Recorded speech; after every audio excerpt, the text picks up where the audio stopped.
আটা দিয়ে যে এত সুন্দর ফুলকো ফুলকো পোয়া পিঠা হয় না দেখলে বিশ্বাসই করবেন না। আসসালামু আলাইকুম, ওয়েলকাম ব্যাক টু জান্নাত ডেইলি কুকিং। চলে আসলাম আরও একটি নতুন রেসিপি নিয়ে। আজকে খুব কম সময়ে কিভাবে অনেকগুলো পোয়া পিঠা তৈরি করা যায় সেই রেসিপিটাই আপনাদের সাথে শেয়ার করছি। পোয়া পিঠাগুলো তৈরি করে নেওয়ার জন্য আমি প্রথমে চুলায় একটি কড়াই বসিয়ে দিয়েছি। এর মধ্যে দিয়ে দিলাম 2 টেবিল চামচের মতো ঘি। আপনারা চাইলে কিন্তু ঘিয়ের পরিবর্তে সাদা তেলটাও ব্যবহার করতে পারেন। ঘিটা গরম হয়ে গেলে এর মধ্যে দিয়ে দিলাম 1 কাপ পরিমাণ আটা। আপনারা চাইলে কমিয়ে অথবা বাড়িয়ে নিতে পারেন। এবার এগুলোকে আমি 2 মিনিটের মতো ভেজে নিচ্ছি। ভেজে নেওয়া হয়ে গেলে এর মধ্যে আমি দিয়ে দিচ্ছি পরিমাণ মতো লবণ আর দিয়ে দিচ্ছি চিনি। চিনিটা আপনারা মিষ্টি যেরকম খেতে পছন্দ করেন সে অনুযায়ী দিয়ে দিবেন। দেওয়া হয়ে গেলে আমি আরও কিছুটা সময় ভেজে নিয়েছি। ভেজে নেওয়া হয়ে গেলে এর মধ্যে আমি দিয়ে দিচ্ছি 1/2 কাপের মতো দুধ। আপনারা চাইলে এখানে গরুর দুধটার পরিবর্তে গুঁড়ো দুধটাও ব্যবহার করতে পারেন। এখানে আমি 1/2 কাপ দুধ দিয়ে দিয়েছি আর 1/2 কাপ দিয়ে দিলাম পানি। পানিটা অল্প অল্প করে মিশিয়ে নিলাম। তবে আপনারা চাইলে শুধু পানি দিয়েও তৈরি করতে পারেন। সেক্ষেত্রে 1 কাপ আটার জন্য 1 কাপ পরিমাণই পানি দিতে হবে। আমার ডোটা পারফেক্টভাবে তৈরি হয়ে গেছে। এবার ডোটাকে আমি একটা বাটিতে উঠিয়ে নিচ্ছি। এবার ডোটাকে আমি মথে নিচ্ছি। মথে নেওয়ার জন্য এখানে কিন্তু পানি বা আটা কোনো কিছুই প্রয়োজন হবে না, কারণ ডোটা একেবারে পারফেক্ট হয়েছে। মথে নেওয়া হয়ে গেলে আমি 2টা লিচি কেটে নিয়ে নিলাম। একটা লিচি নিয়ে একটা রুটি বেলে নিচ্ছি। আপনারা যদি পানির পরিমাপটা ঠিকভাবে দেন তাহলে আপনাদের ডোটাও এরকম পারফেক্ট হবে। আমি সামান্য পরিমাণ আটা দিয়ে রুটিটা বেলে নিচ্ছি। তবে রুটিটা বেলে নেওয়ার ক্ষেত্রে খেয়াল রাখতে হবে রুটিটা কিন্তু বেশি পাতলা করা যাবে না। এই রুটিটা একটু মোটাই রাখতে হবে। বেশি পাতলা হয়ে গেলে পিঠেগুলো ভাজার সময় পিঠেগুলো ফেটে যেতে পারে। তাই রুটিটা একটু মোটাই রাখতে হবে। আমার রুটিটা সুন্দরভাবে বেলে নেওয়া হয়ে গেছে। দেখুন, আপনারা পুরুত্বটা দেখেই হয়তো বুঝতে পারতেছেন এটি আমি কতটা মোটা রেখেছি। এবার একটা কেক তৈরি করার বাটি নিয়ে নিয়েছি। এই বাটিগুলো কুকারিজের দোকানে কিনতে পাওয়া যায়। এবার আমি রুটিটাকে কেটে নিচ্ছি। আপনাদের হাতের কাছে এই বাটি না থাকলে আপনারা অন্য যে কিছুর সাহায্যে কেটে নিতে পারেন, কুকি কাটার অথবা অন্য বয়মের মুখ যে কিছু দিয়ে কেটে নিতে পারেন। আমার সবগুলো পিঠে তৈরি করা হয়ে গেছে। এবার এগুলোকে আমি ভেজে নেব। ভেজে নেওয়ার জন্য চুলায় একটা কড়াই বসিয়ে তেলটা সুন্দরভাবে গরম করে নিয়েছি। এবার একে একে পিঠেগুলো দিয়ে দিয়েছি। পিঠেগুলো দেওয়া হয়ে গেলে তেলটা আস্তে আস্তে পিঠের উপরে উঠিয়ে দিলেই দেখতে পারবেন পিঠেগুলো কতটা সুন্দরভাবে ফুলে উঠেছে। আর সবগুলো পিঠাই কিন্তু একই রকমভাবে ফুলে উঠবে। এ সময় অবশ্যই চুলার আঁচটা মিডিয়ামে রাখতে হবে, না হলে কিন্তু পিঠেগুলো পুড়ে যেতে পারে। আমার পিঠেগুলো সুন্দরভাবে ভেজে নিয়েছি। দেখতেই পাচ্ছেন মাশাআল্লাহ পিঠেগুলোর অনেক সুন্দর একটি কালার চলে এসেছে। এবার এগুলোকে উঠিয়ে পরিবেশন করে দেখিয়ে দিচ্ছি। বাসায় একবার হলেও রেসিপিটি ট্রাই করবেন, আশা করি নিরাশ হবেন না। আর আমার রেসিপিটি যদি এতটুকু পরিমাণও ভালো লাগে তাহলে ভিডিওতে একটা লাইক দিয়ে চ্যানেলটি সাবস্ক্রাইব করে আমার পাশেই থাকবেন। কমেন্টে আমাকে আপনাদের মূল্যবান মতামত জানাতে পারেন। দেখা হবে আবার কোনো নতুন রেসিপি নিয়ে। সেই পর্যন্ত সকলেই অনেক ভালো থাকবেন। আল্লাহ হাফেজ। বাসায় কি নতুন জামাই এসেছে? ঝটপট হাতের কাছে থাকা উপকরণ দিয়ে এমন কিছু একটা নাস্তা তৈরি করতে চান যা দেখতেও সুন্দর আর খেতেও অসাধারণ? তাহলে এই নাস্তাটি আপনার জন্য।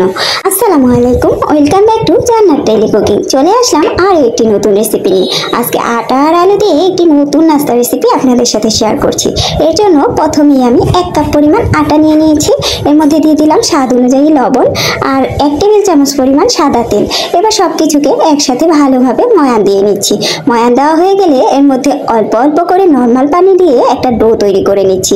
ডোটা বেশি শক্তও হবে না আবার নরমও হবে না।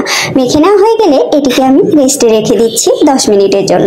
অন্যদিকে আমি 2টা সিদ্ধ আলু নিয়ে নিয়েছি। এবার আলুগুলোকে সুন্দরভাবে ম্যাশ করে নিচ্ছি। আলুগুলোকে একবারে মিহিভাবে ম্যাশ না করলেও চলবে।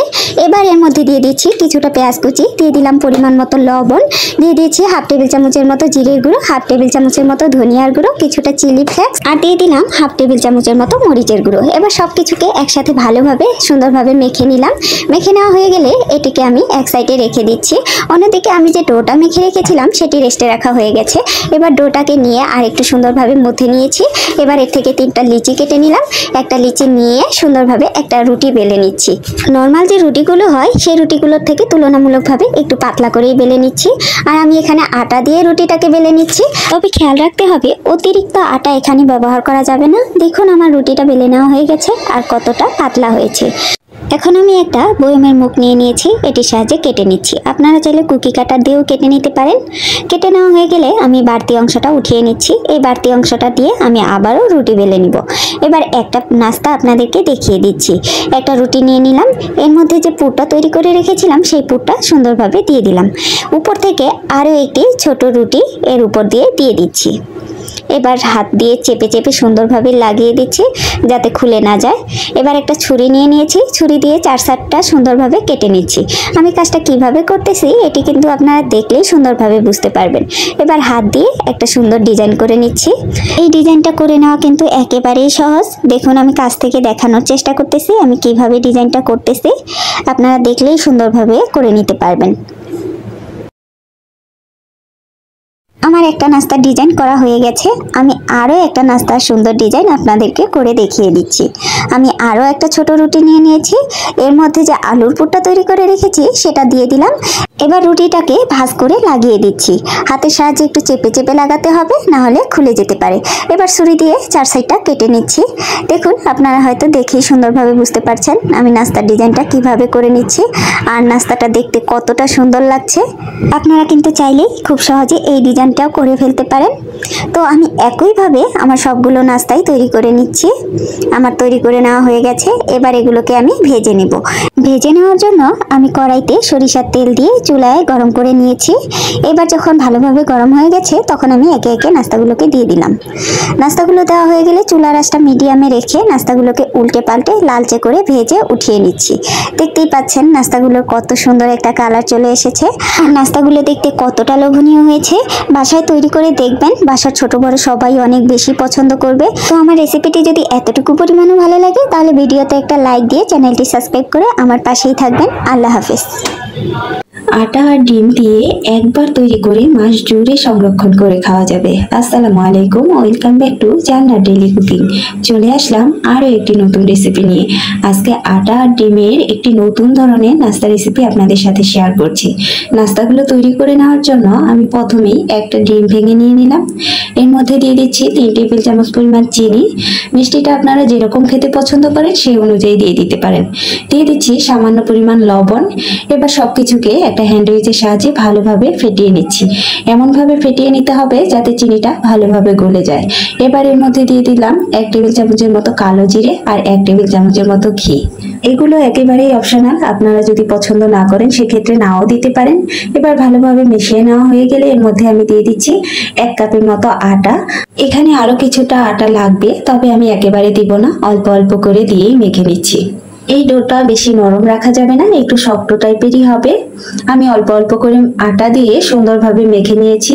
দেখুন আমার ডোটা পারফেক্ট ভাবে মেখে নেওয়া হয়ে গেছে। এবার আমি একটা মোটা করে রুটি বেলে নিচ্ছি।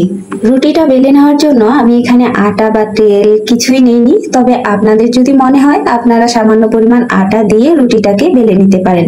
আমার বেলে নেওয়া হয়ে গেছে। দেখুন আমি রুটির পুরুত্বটা এরকম মোটা রেখেছি, এটি অবশ্যই একটু মোটাই রাখতে হবে। এবার একটি কুকি কাটার দিয়ে আমি এভাবে কেটে নিচ্ছি। আপনাদের হাতের কাছে কুকি কাটার না থাকলে আপনারা অন্য যে কোনো ভাবেই কেটে নিতে পারেন, আর অন্য যে কোনো সাইজেই আপনাদের পছন্দ অনুযায়ী কেটে নিতে পারেন। আমি একইভাবে সবগুলো নাস্তাই কেটে তৈরি করে নিচ্ছি। একটা রুটি থেকেই কিন্তু অনেকগুলো নাস্তাই তৈরি করে নেওয়া যায়। এখানে কিন্তু আমি একটা ডিম নিয়েছিলাম আর একটা ডিম দিয়েই কতগুলো নাস্তা তৈরি করে নিয়েছি সেটা আপনারা দেখতেই পাচ্ছেন। তো আমার সবগুলো নাস্তাই তৈরি করে নেওয়া হয়ে গেছে। এবার নাস্তাগুলোকে আমি ভেজে দেখিয়ে দিচ্ছি। ভেজে নেওয়ার জন্য চুলায় একটা কড়াই বসিয়ে পর্যাপ্ত পরিমাণ তেল দিয়েছি। তেলটা যখন সুন্দরভাবে গরম হয়ে গেছে তখন আমি একে একে নাস্তাগুলোকে দিয়ে দিচ্ছি। এই নাস্তাগুলো একসাথে অনেকগুলোই ভেজে নেওয়া যায়, আমি সবগুলো নাস্তাই একসাথেই দিয়ে দিচ্ছি।